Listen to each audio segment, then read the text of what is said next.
Thank you doctor. আজ আপনি রক্তিমের জন্য যা করলেন এই ঋণ আমরা কখনো ভুলব না। না না, এটা ঋণ কেন বলছেন? পেশেন্টকে সারিয়ে তোলা এটা তো আমার কর্তব্য।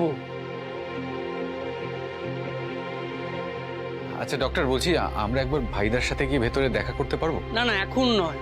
এখন সিচুয়েশন আন্ডার কন্ট্রোল, কিন্তু এখন ওনার জ্ঞান ফেরেনি। জ্ঞান ফিরতে এখনো সময় লাগবে।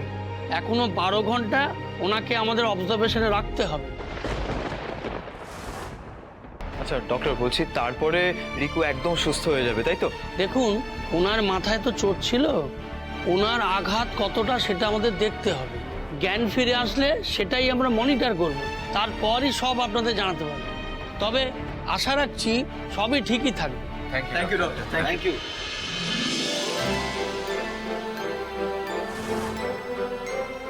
বাবা, মিমিকে একটা খবর দাও, বলো মিমির প্রার্থনা ঈশ্বর শুনেছেন।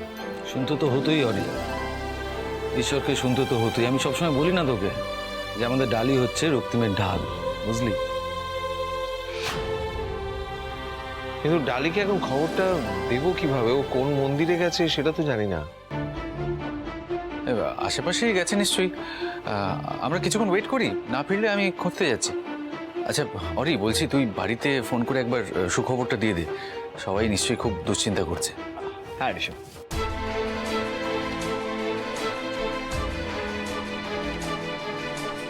এবার শুধু বৌদির আসার অপেক্ষা, এলেই খবরটা দেব।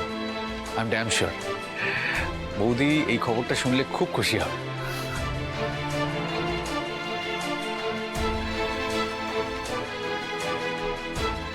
আজ তোমার প্রার্থনার জেরেই রক্তিম বেঁচে গেল ডালি, কিন্তু এবার তোমার জন্য কে প্রার্থনা করবে?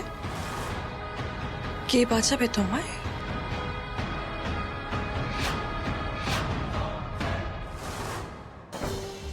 আমাকে যত তাড়াতাড়ি সম্ভব হসপিটাল পৌঁছাতে হবে, রক্তিম বাবুর খোঁজ নিতে হবে। কিন্তু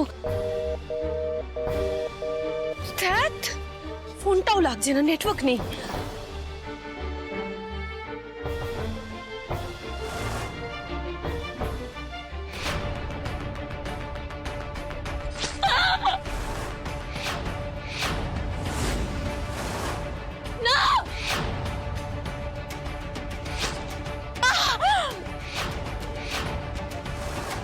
সর্বনাশ, কেউ দেখে ফেলেছে আমাদের।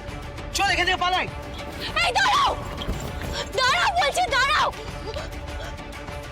তুমি ঠিক আছো? তুমি ঠিক আছো?